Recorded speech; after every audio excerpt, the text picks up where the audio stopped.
Hi friends, welcome back to my YouTube channel Radha Yukti cooking and vlogs. ಇವತ್ತು ಸಿಂಪಲ್ಲಾಗಿ ಕೇಸರಿ ಬಾತ್ನ ಹೇಗೆ ಮಾಡೋದು ಅಂತ ತೋರಿಸ್ತೀನಿ ಬನ್ನಿ. ನಿಮ್ಗೆ ಗೊತ್ತೇ ಇರುತ್ತೆ, ಆದರೂ ರೆಸಿಪಿಗೋಸ್ಕರ ಮಾಡ್ತಾಯಿದ್ದೀನಿ ನೋಡಿ. ಮೊದಲು ಒಂದು ಬಾಣಲಿನ ಇಟ್ಕೊಂಡು 2 ಟೀ ಸ್ಪೂನ್ ತುಪ್ಪನ ಹಾಕ್ಕೊತಾ ಇದ್ದೀನಿ. ದ್ರಾಕ್ಷಿ ಗೋಡಂಬಿನ ಅದರಲ್ಲಿ ಹುರ್ಕೋಬೇಕು ಬಿಸಿ ಆದಮೇಲೆ.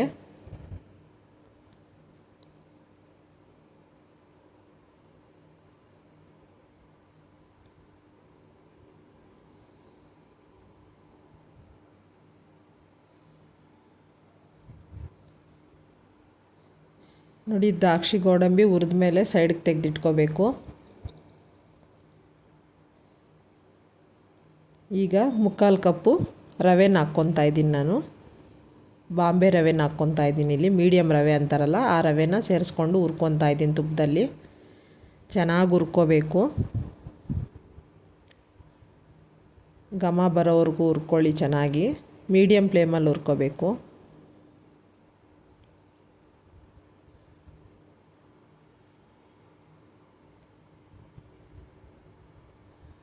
ನೋಡಿ, ಫ್ಲೇವರ್ಗೋಸ್ಕರ 2 ಲವಂಗ ಹಾಕ್ಕೊತಾ ಇದ್ದೀನಿ ನಾನು. ಅದರಲ್ಲಿ ಹಾಕಿ ಹುರಿತಾ ಇದ್ದೀನಿ ನೋಡಿ.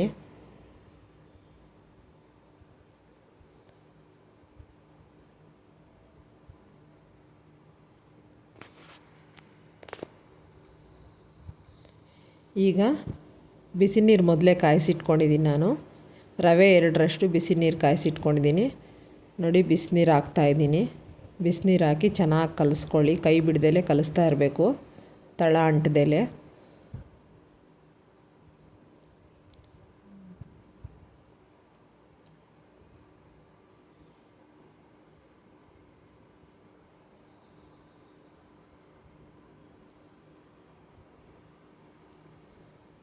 ನೋಡಿ, ಈ ಥರ ಕಲಿಸ್ತಾ ಇರಿ.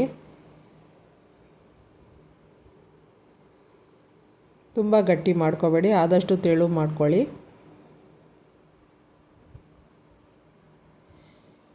ಈಗ ಕೇಸರಿ ಕಲರ್ನ ಸೇರಿಸ್ಕೊತಾ ಇದ್ದೀನಿ. ನಾನಿಲ್ಲಿ ಪುಡಿ ತೊಗೊಂಡಿದ್ದೀನಿ. ನೀವು ಯಾವ ಫುಡ್ ಕಲರ್ ಬೇಕಂದ್ರೂ ಯೂಸ್ ಮಾಡ್ಕೊಳ್ಳಿ. ಎಲ್ಲೋ ಬೇಕಂದರೆ ಎಲ್ಲೋ ಹಾಕ್ಕೊಳ್ಳಿ, ಇಲ್ಲ ಕೇಸರಿ ಬೇಕಂದರೆ ಕೇಸರಿ ಹಾಕ್ಕೊಳ್ಳಿ. ನಾನು ಕೇಸರಿ ಬಾತ್ ಆಗಿರೋದ್ರಿಂದ ಕೇಸರಿ ಕಲರ್ ಸೇರಿಸ್ತಾ ಇದ್ದೀನಿ. ಈ ಥರ ಚೆನ್ನಾಗಿ ಕಲಿಸ್ಕೋಬೇಕು.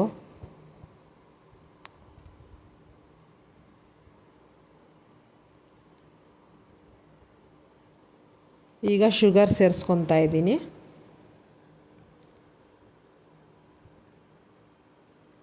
ನೋಡಿ, 3/4 ಕಪ್ ರವೆಗೆ 1 ಕಪ್ಪು ಸ್ವಲ್ಪ ಶುಗರ್ ಸೇರಿಸ್ಕೊಂಡಿದ್ದೀನಿ ನಾನು. ನಿಮಗಿನ್ನೂ ಸ್ವೀಟ್ ಜಾಸ್ತಿ ಬೇಕಂದರೆ ಸ್ವಲ್ಪ ಹೆಚ್ಚಾಗಿ ಸೇರಿಸ್ಕೋಬೋದು. ಇಲ್ಲಿ ಕರೆಕ್ಟಾಗಿ ಹಾಕಿದ್ದೀನಿ ನಾನು. ಈಗ ಫ್ರೈ ಮಾಡಿ ಇಟ್ಕೊಂಡಿರೋ ಅಂತಹ ದ್ರಾಕ್ಷಿ ಗೋಡಂಬಿ ಸೇರಿಸ್ಕೊತಾ ಇದ್ದೀನಿ ನೋಡಿ. ಸ್ವಲ್ಪ ತೆಳು ಮಾಡಿಕೊಂಡ್ರೇ ಆರೋ ಅಷ್ಟೊತ್ತಿಗೆ ಗಟ್ಟಿ ಅದಕ್ಕೆ ಬರುತ್ತದು. ಸ್ವಲ್ಪ ಹೊತ್ತು ಲಿಡ್ ಕ್ಲೋಸ್ ಮಾಡ್ಕೊಳ್ಳಿ ರವೆ ಬೇಯೋದಕ್ಕೋಸ್ಕರ. ಈಗ ಕೊನೆಯಲ್ಲಿ ಸ್ವಲ್ಪ ಏಲಕ್ಕಿ ಪುಡಿನ ಸೇರಿಸ್ಕೊತಾ ಇದ್ದೀನಿ. ತುಪ್ಪ ಬೇಕಂದ್ರೂ ಕೊನೆಯಲ್ಲಿ ಹಾಕ್ಕೋಬೋದು, ಚೆನ್ನಾಗಿರುತ್ತೆ ಟೇಸ್ಟು. ತುಪ್ಪ ಇಷ್ಟಪಡೋರು ಹಾಕ್ಕೊಳ್ಳಿ, 1-2 ಸ್ಪೂನು.